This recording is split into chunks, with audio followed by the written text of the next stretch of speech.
That's right. It's the morning show right here on ABC News Radio, KMET, 1490 AM. Joining our live audience over there on Facebook, Instagram, Twitter, Periscope, YouTube Live as well.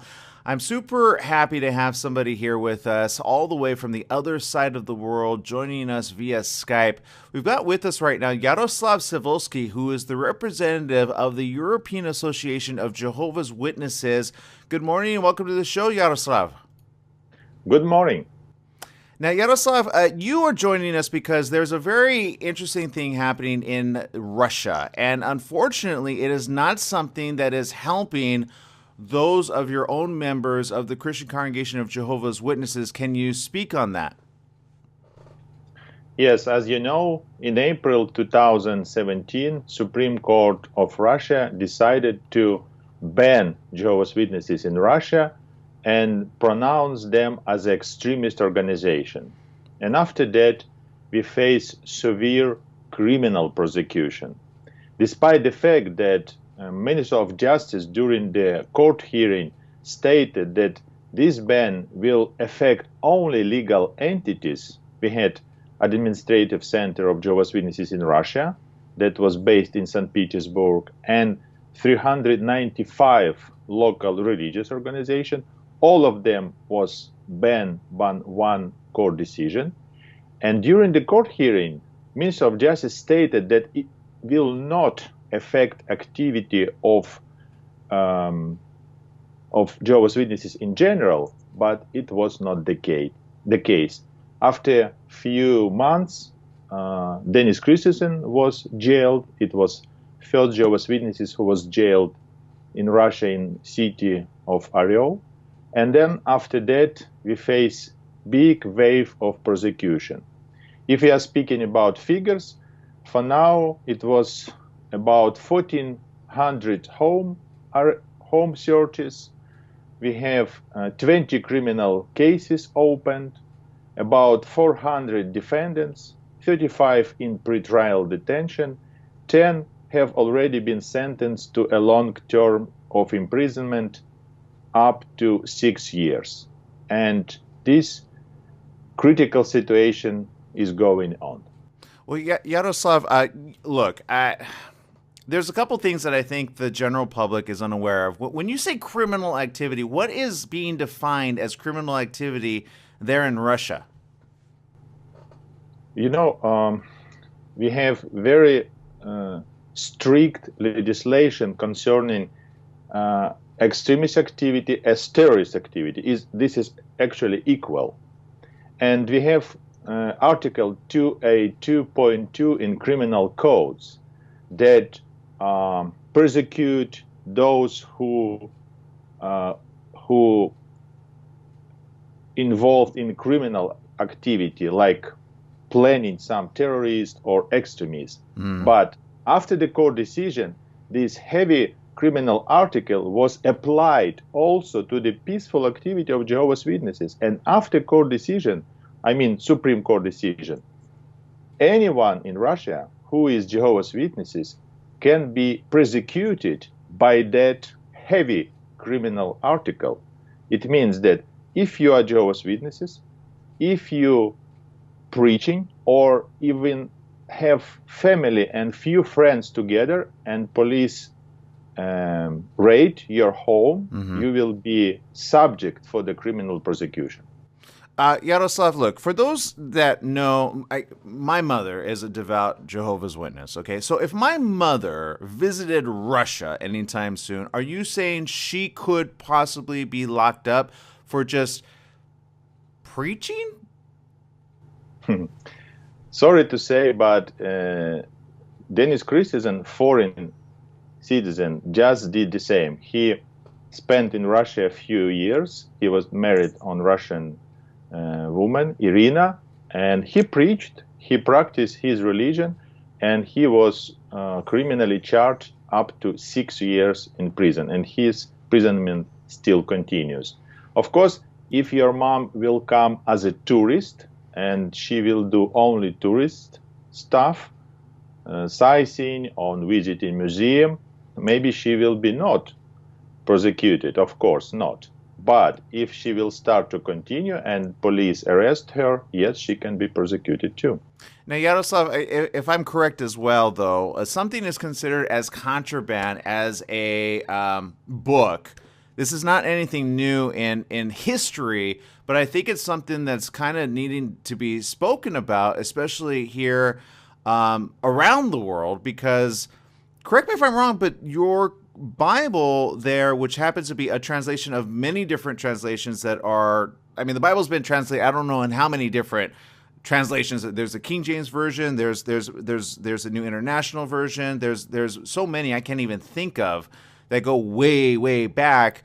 But I understand the New World Translation of the Holy Scriptures are technically contraband? Yes, you are correct.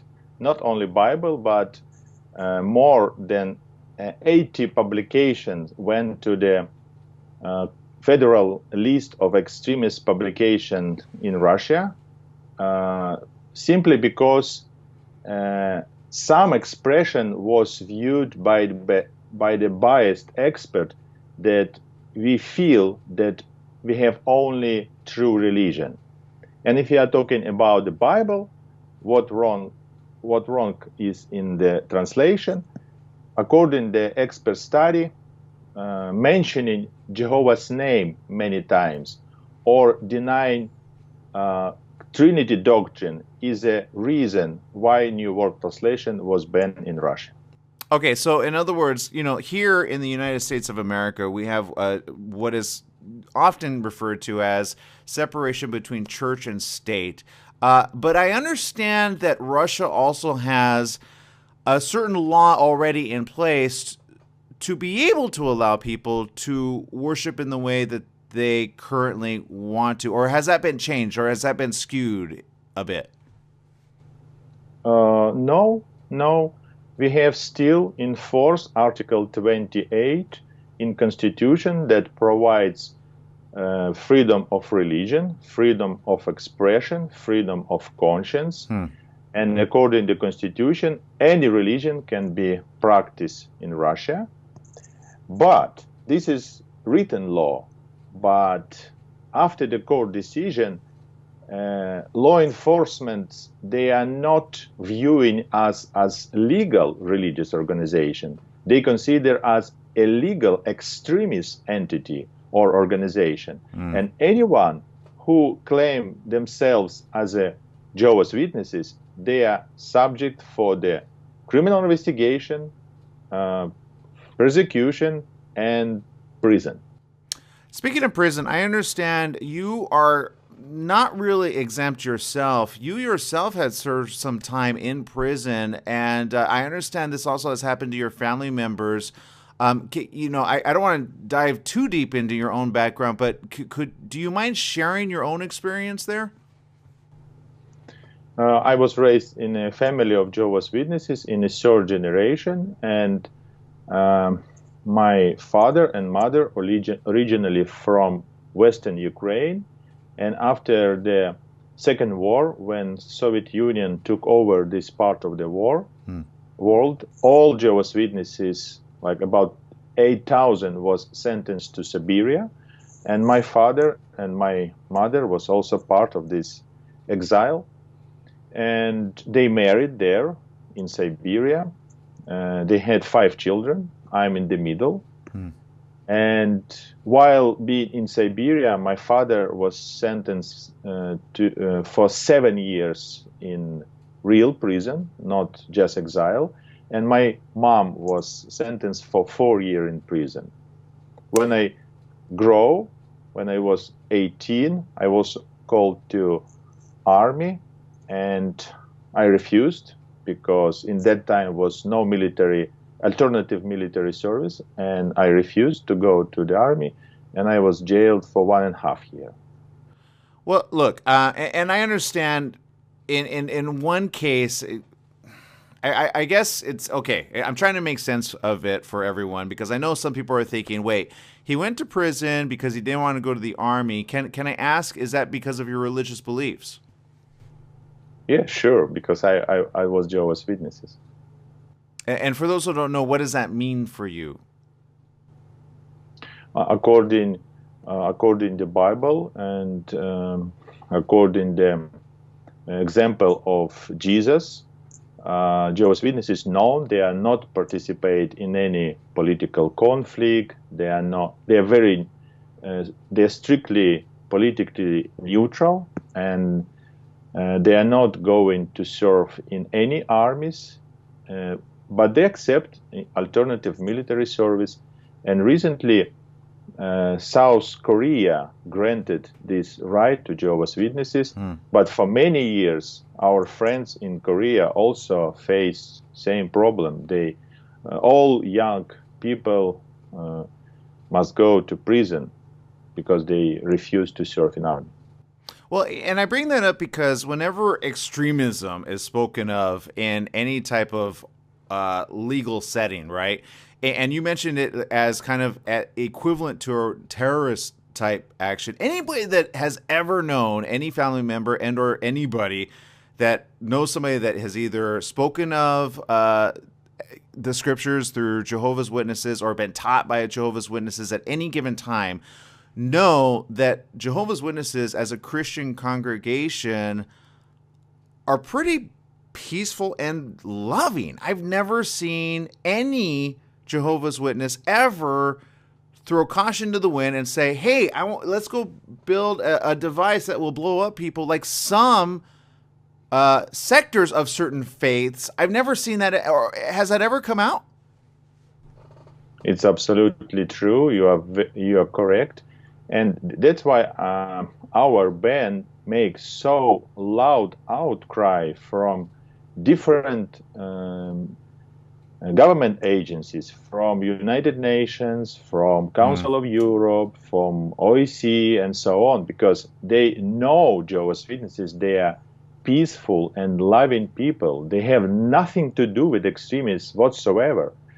And to blame Jehovah's Witnesses as extremists is beyond my comprehension, because when I first heard about this accusation, I start to laugh. How could it be that Jehovah's Witnesses could be accused in extremist activity? But that's the case. And all our crime, so-called, so far, according to court cases, according to expert studies, is only in our publication, our literature, our Bible, our teachings, our doctrines, but nothing to do with our activity. But if you go deeper and try to distinguish what kind of expressions or what kind of quotes could be viewed as extremist, and you will be surprised. Some of Tolstoy, Lev Tolstoy, a famous Russian writer, some of Bible passages, some of, as I already mentioned, from the New World Translation expert study that we believe that God's name is Jehovah, and so on. These innocent quotes, expressions, viewed in Russia as extremist. Well, and Yaroslav, look, I'm no stranger to the teachings of Jehovah's Witnesses. As I've mentioned in past broadcasts, you know, I no longer associate with Jehovah's Witnesses. However, knowing all of the knowledge that I do have, it's not uncommon for people to say the name Yahweh, which is technically the term that many people know is God's name, and yet at the same time, Yeshua being the Jesus name, there was always a differentiating of the two in the Hebrew and the Greek scriptures. Am I wrong on that? Yeah, it's absolutely true. Jehovah's name mentioned in the Bible more than 7,000 times. And Jehovah's Witnesses, over the past decades, they put on their place in the Bible books all these places where Jehovah's God's name should be mentioned. And we did a lot of work, we did a lot of research to find out from the scrolls, from the archaeological discoveries, where and why we use Jehovah's name. And look, I understand that there's a lot of people going, wait, what? I don't understand that. But even in the King James Version, is the King James Version, if I took the Bible into Russia, banned? No, we have in Russia Synodal Bible, and even in Synodal Bible, we have few times Jehovah's name exists too. Yaroslav, I understand. Unfortunately, this is happening with couples, with families. I understand there's one of many, but there was a husband and wife duo that recently they would have had to pay as much as $20,000 US dollars. I don't know how much that is in the currency that you trade there, but what does that mean for the rest of Jehovah's Witnesses? What did that case turn out to be? Yeah, unfortunately, I think you are talking about a couple from Kamchatka region, Konstantin Bazenov and his wife. In his case, judge changed a little bit their sentence to the easier one, but some of families still should pay. And if they have no money, they should sell their car, or government will take their car. Maybe in some cases apartment can be taken by government.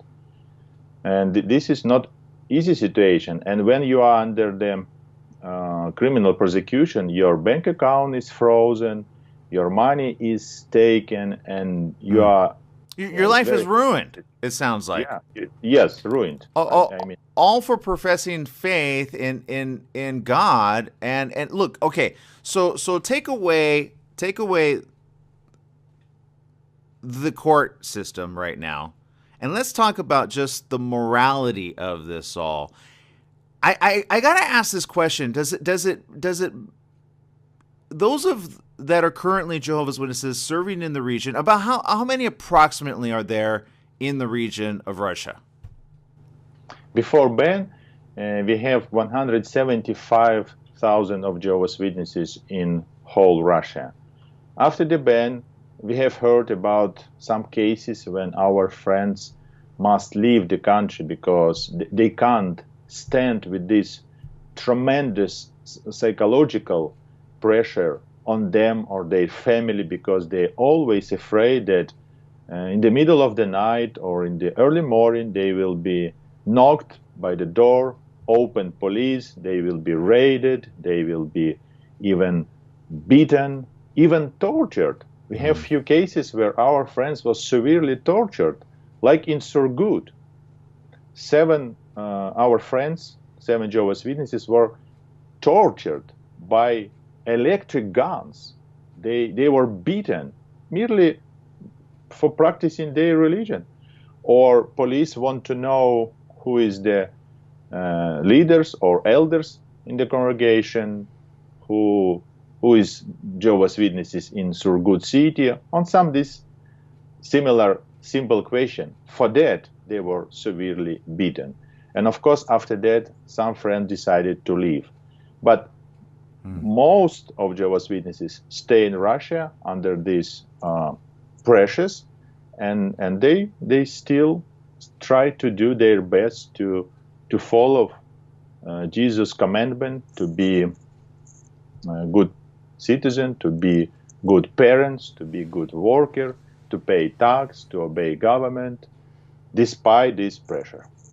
Well, Yaroslav, it's. I hate to say this, but as you were speaking of it, I remember looking at unfortunately documentaries talking about this example of Nazi Germany back in the day, where many people got locked up, not just the Jewish faith, but others, including Jehovah's Witnesses, with Hitler at the time. It almost seems like I don't know if it's a complete repeat. I don't know if there's new concentration camps, because those being put into prison are put in with others. But I mean, it begs the question: why are peace-loving, faithful, tax-abiding people being thrown into the same prison cell with murderers, rapists, and people that really do a lot of bad? Is anybody asking that question? It's a very good question, and sometimes after the ban, when journalists approached me and asking my comment about situation in Russia, I many times, as you say, I referred to Nazi time in Germany or to Soviet Union in Russia that history is repeated, Right. but in a bad way. Right. And as it was in Germany during the Nazi time in Soviet Union, prosecutors or investigators force Jehovah's Witnesses to renounce their faith, to sign the paper. They will not be any more Jehovah's Witnesses, and they will be free. But none of them doing so. They not agree to renounce their faith, and to be in prison now. Yeah, it's not easy. It's very tough. But our friends try to be positive. They share their views with prisoners. They preach to them, and some of them interested of the Bible's truths, and some of them even start Bible studies in prison. Well, and that's the silver lining, right? Look, I remember there's a very good documentary. I think people should check it out. It's called Purple Triangle. Again, for those that don't know, who usually wore, obviously people were identified based on their religious faith, but those that have a purple triangle in Nazi Germany, who were those, for those that didn't know? It was Jehovah's Witnesses. Yeah. And I know a lot of people talk about the Holocaust, and sometimes people forget that Jehovah's Witnesses were there as well then, and it seems like, as you said, it's almost a repeat of exactly the same thing. I would hope that, Vladimir Putin, hasn't he spoken out about this on a couple of occasions? Yeah, in December 2018, he said that it's a nonsense to persecute Jehovah's Witnesses, to consider them as extremists, but it's just nice expression. Nothing good happened after that. I would say it happened to the opposite, because Dennis Christensen was jailed for 6 years in a prison, and many raids took place and torture in Surgut, Voronezh, other places. It means that no escape from this situation. Of course, we wait for the European Court decision. Maybe it will be pretty soon. And after that, maybe situation in Russia will change to the better. But it will be also very much depend, will Russia follow that decision or not? We will see. If you're just joining us, we got Yaroslav Savolsky all the way over there as the representative of the European Association of Jehovah's Witnesses. Yaroslav, for those that want more information on what's going on in your neck of the woods, where can they go? You can visit our official website, jw.org, or you can go to jw-russia.org. This is also official website for Jehovah's Witnesses in Russia.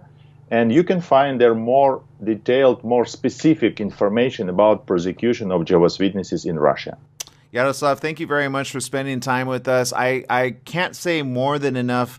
I think of my mom all the time, and I love my mom. And if anybody was ever to put her in harm's way simply because she professed faith in an eternal God, I would have to, it wouldn't be pretty. Let's just put it that way. I might get locked up just for preventing it. But thank you for being peaceful, loving, and not like me. Thank you. All right. We have to take a quick break. We'll be right back with more right after these messages. Stay tuned.